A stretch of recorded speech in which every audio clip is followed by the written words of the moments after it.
मैं चारुचंद पांडे एक बार फिर से आपका जीव विज्ञान की कक्षा में स्वागत करता हूं।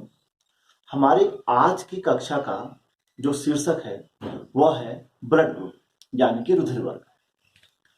मनुष्य का जो रुधिर होता है, कार्ल लैंडस्टीनर नामक वैज्ञानिक के अनुसार यह 4 वर्गों में विभाजित किया जा सकता है, जिन्हें क्रमशः रुधिर वर्ग ए, बी, ए बी और ओ कहा गया। यदि इनमें हम RH फैक्टर को भी जोड़ दें तो रुधिर वर्ग 8 प्रकार का हो जाता है, जैसे रुधिर वर्ग ए पॉजिटिव, रुधिर वर्ग ए निगेटिव। इसी प्रकार ये 4 रुधिर वर्ग जो होते हैं वो 8 प्रकार रुधिर वर्गों में बंट जाते हैं। अब प्रश्न यह उठता है कि रुधिर वर्ग ए से क्या तात्पर्य है, रुधिर वर्ग बी से क्या तात्पर्य है। तो हमें यह समझना बहुत जरूरी है कि जो रुधिर होता है वह 2 चीजों से मिलकर बना होता है, एक रुधिर कणिकाएं, दूसरा प्लाज्मा। रुधिर कणिकाओं में से भी लाल रुधिर कणिकाएं यानी कि RBC में जो प्रोटीन उपस्थित होता है उसे एंटीजन कहा जाता है, और प्लाज्मा में जो प्रोटीन उपस्थित होता है उसे एंटीबॉडी कहा जाता है। तो एंटीजन की उपस्थिति के आधार पर ही रुधिर वर्ग 4 प्रकार के कहे जाते हैं। रुधिर वर्ग ए से तात्पर्य है ऐसा रुधिर वर्ग जिसकी लाल रुधिर कणिकाओं में एंटीजन ए पाया जाता हो और प्लाज्मा में एंटीबॉडी बी पाया जाता हो, क्योंकि एंटीजन और एंटीबॉडी एक जैसे नहीं होने चाहिए। एक समान होने पर रुधिर जम जाता है, उसका क्लॉट हो जाता है। इसको हम ब्लैक बोर्ड में भी समझ सकते हैं, जैसे कि आप देख रहे हैं। रुधिर वर्ग को हम ए बी, ए बी और ओ ये 4 भागों में ले लेते हैं। यहां पर हम लिख लेते हैं एंटीजन। एंटीजन से हमारा मतलब है कि लाल रुधिर कणिकाओं में उपस्थित प्रोटीन, और यहां पर हम लिख लेते हैं एंटीबॉडी। एंटीबॉडी से हमारा मतलब है प्लाज्मा में उपस्थित प्रोटीन।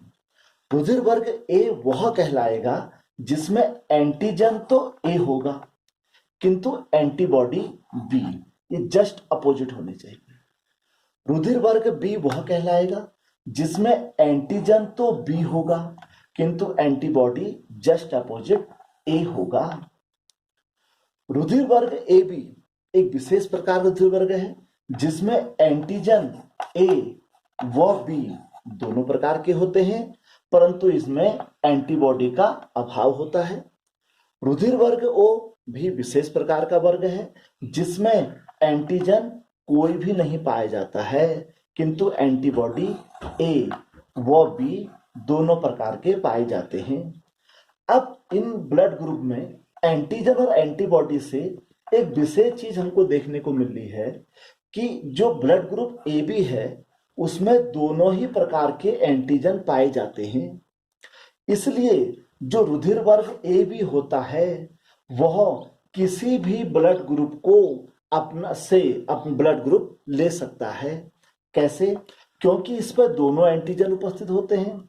यदि इस ए बी ब्लड ग्रुप वाले व्यक्ति को ए रुधिर वर्ग चढ़ाया जाएगा तो इस ए रुधिर वर्ग से उसको बी एंटीबॉडी मिलेगी। इस बी एंटीबॉडी के लिए इसके पास ए एंटीजन है। यदि इसको बी ब्लड ग्रुप चढ़ाया जाएगा तो इसको ए एंटीबॉडी मिलेगी, इसके लिए यहां पर बी एंटीजन उपस्थित है।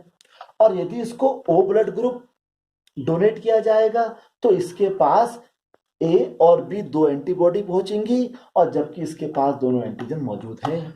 इसलिए रुधिर वर्ग ए बी को सर्वग्राही यानी कि यूनिवर्सल एक्सेप्टर ब्लड ग्रुप कहा जाता है। वही ब्लड ग्रुप ओ को देखा जाए, इसमें कोई भी एंटीजन उपस्थित नहीं है, इसलिए यह ब्लड ग्रुप किसी भी दूसरे रुधिर वर्ग वाले को अपना रुधिर दे सकता है, क्योंकि इसके पास दोनों एंटीबॉडी उपस्थित हैं। यह जब ए ब्लड ग्रुप वाले को अपना ब्लड देगा तो इसकी एंटीबॉडी में से जो बी एंटीबॉडी है वो ए एंटीजन के साथ कार्य कर जाएगी। यदि बी वाले को ब्लड ग्रुप देता है तो बी एंटीजन के लिए इसके पास ए एंटीबॉडी है और ए बी के लिए तो दोनों हैं। इस प्रकार हमने इन ब्लड ग्रुप में देखा कि जो 4 रुधिर वर्ग होते हैं उसमें से जो ए बी रुधिर वर्ग होता है वह किसी भी रुधिर वर्ग वाले व्यक्ति से रुधिर ले सकता है, इसलिए इसको यूनिवर्सल एक्सेप्टर या सर्वग्राही रुधिर वर्ग कहा जाता है। वहीं ओ जो होता है वह किसी भी रुधिर वर्ग वाले व्यक्ति को रुधिर दे सकता है, इसलिए इसको यूनिवर्सल डोनर या सर्वदाता रुधिर वर्ग कहा जाता है। हमने इस प्रकार देखा कि जो 4 रुधिर वर्ग होते हैं वो किस आधार पर वर्गीकृत किए जा सकते हैं। अब हम आगे चलते हैं कि माता पिता से बच्चों पर रुधिर वर्ग किस प्रकार से पहुंचता है। इसे जानने के लिए हमें चारों प्रकार के रुधिर की जेनेटिक स्ट्रक्चर यानी कि उसकी जीनी संरचना को देखना होगा। इसको हम इस प्रकार से देखते हैं। जो रुधिर वर्ग ए होता है यदि उसका हम जेनेटिक स्ट्रक्चर देखें तो वह इस प्रकार का होता है। इसको हम कैसे भी बना सकते हैं। ये रुधिर वर्ग ए जो होता है उसका हमने एक जीन स्ट्रक्चर बना रखा है, ए और AO।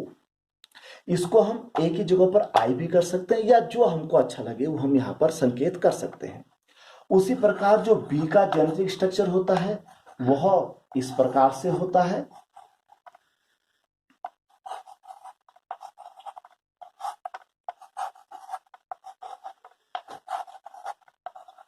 ऐसा भी कर सकते हैं।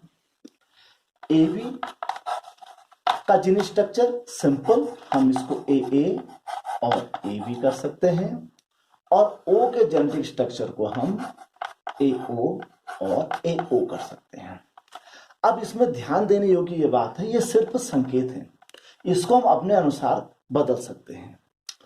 इसमें ध्यान देने योग्य ये बात है कि ये जो A और B है ये प्रभावी जीन है। प्रभावी जीन से मतलब होता है ऐसे जीन जो कि अपने को स्पष्ट रूप से शो करते हैं। और जो O है वो अप्रभावी जीन है। ओ अप्रभावी जीन से तात्पर्य है कि ये अपने को तभी शो करेगा जब दोनों के दोनों O होंगे, जैसा कि O ब्लड ग्रुप में दिखाया जा रहा है। इसलिए यदि दोनों में से एक भी A या B होगा तो O अपने को शो नहीं करेगा। एक भी A होगा तो ब्लड ग्रुप A माना जाएगा, एक भी B होगा ब्लड ग्रुप B माना जाएगा। दोनों होंगे तो चूंकि दोनों ये प्रभावी है इसलिए सह प्रभावी बन जाएंगे, ब्लड ग्रुप A भी बन जाएगा। O ब्लड ग्रुप उसी स्थिति में आएगा जब दोनों के दोनों O हो जाते हैं। अब हम चलते हैं माता पिता से बच्चों पर ब्लड ग्रुप कैसे जाता है। इसको देखने के लिए हम यह मान लेते हैं कि हमारे पास इस समय एक माता पिता ऐसे हैं जिसमें माता का रुधिर वर्ग A है और पिता का रुधिर वर्ग B है। यदि माता का रुधिर वर्ग A है तो उसका जीन स्ट्रक्चर इस प्रकार से होगा और पिता का है तो उसका ब्लड जीन स्ट्रक्चर इस प्रकार से होगा। अब हम देखते हैं कि इन दोनों की संतानों में रुधिर वर्ग किस प्रकार से आता है। तो हमें क्या करना है, ये जो जीनी स्ट्रक्चर है इनको आपस में हम क्रॉस कर लेंगे। तो हम देखते हैं पहले हम इसका क्रॉस इससे करेंगे, फिर इसका क्रॉस इससे करेंगे, फिर इसका क्रॉस इससे करेंगे, फिर इसका क्रॉस इससे करेंगे। तो A और B के संतानों के रुधिर वर्ग को जानने के लिए हमें निम्न 4 प्रकार से क्रॉस करना पड़ेगा। आइए अब हम शुरू करते हैं। सबसे पहले इसके लिए हम एक इस प्रकार से बॉक्स बना लेते हैं। यह बॉक्स बना लेते हैं। सबसे पहले हमारे पास क्या था, AA, इसका क्रॉस हम कर लेते हैं BB और BB से। अब एक बॉक्स में दोनों आ जाएंगे तो ये कौन कौन से आ गए, A और B। इसी प्रकार यहां भी AB आ गए, इसी प्रकार यहां भी AB आ गया और इसी प्रकार यहां भी AB आ गया। तो हमने देखा कि पहली संभावना में पूरा का पूरा AB ब्लड ग्रुप निकल कर आ रहा है, अर्थात यदि माता पिता A और B ब्लड ग्रुप वाले हैं तो उनकी संतानों में AB ब्लड ग्रुप संभव है। दूसरे स्ट्रक्चर को हम देखते हैं जो इससे पहले हमने आपको दिखाया था। उसमें अब हम दूसरे वाली टेबल को पकड़ते हैं। अब इसका क्रॉस इसके डबल वाले से करते हैं, तो ए और इसका दूसरा क्या था, बी और BO। अब यदि इसको क्रॉस करते हैं तो ये तो हमको AB ही मिल गया, ये भी हमको AB मिल गया, और यहां हम देखें तो ये हमको मिल गया AA और B0, और यहां हमको मिल गया AA और B0। यदि इनको देखें तो ये दो ब्लड ग्रुप तो हमारे पास AB आ गए, और यहां देखें तो O अप्रभावी है, A प्रभावी है, तो इस प्रकार ये ब्लड ग्रुप हो गया A। तो दो संभावना में हमने देखा ज्यादातर ब्लड ग्रुप A भी आ रहा है और कम A आ रहा है। अब हम इसको आगे को देखते हैं। अब हम दूसरी संभावनाओं को देखते हैं। अब हम शेष दो स्ट्रक्चर को लेकर चलते हैं। अब हमारे पास BB और BB था। अब A का दूसरा फॉर्म ले लेते हैं, AA और AO।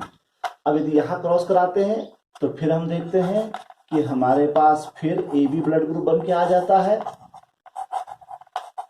क्रॉस करके। अब यहां क्रॉस कराते हैं तो देखिए AO और BB, AO और BB, तो यह पुनः AB ब्लड ग्रुप बन गया हमारे पास। और यहां देखिए B प्रभावी है, B पर O अप्रभावी है, तो ये ब्लड ग्रुप बन के आया B। अब दूसरी कंडीशन, चौथी कंडीशन देखते हैं, यानी कि लास्ट वाला पैराग्राफ देखते हैं इसमें। तो हम इसमें देखते हैं जो हमारे पास लास्ट पैराग्राफ बनता है वो है AA, AO और BB और BO। अब यहां यदि क्रॉस करते हैं तो हम देखते हैं AA और BB, AB आ गया, और यहां यदि हम देखते हैं AO और BB आ गया, और यहां यदि हम देखते हैं AA, BO, और यहां यदि हम देखें तो अब यह हमारा प्रभावी लक्षण निकल के आ गया। यह ब्लड ग्रुप AB कहलाएगा, यह ब्लड ग्रुप B कहलाएगा क्योंकि B प्रभावी है, यहाँ A प्रभावी है तो A कहलाएगा, और यहाँ दोनों के दोनों अप्रभावी हैं तो यह ब्लड ग्रुप कहलाएगा O। इस प्रकार यदि हम चारों ही टेबल में देखें तो हम देख रहे हैं कि यदि माता पिता A और B ब्लड ग्रुप वाले हैं तो उनके संतानों में A भी पॉसिबल है, B भी पॉसिबल है, AB भी पॉसिबल है और O भी पॉसिबल है। यदि परसेंटेज की बात करें तो सबसे ज्यादा परसेंटेज AB का आता है। तो इस प्रकार हमने देखा कि यदि माता और पिता का ब्लड ग्रुप क्रमशः A और B होगा तो उनकी होने वाली संतानों में लगभग चारों के चार रुधिर वर्ग क्या है, पॉसिबल है, पर ज्यादातर संभावना AB रुधिर वर्ग की होती है।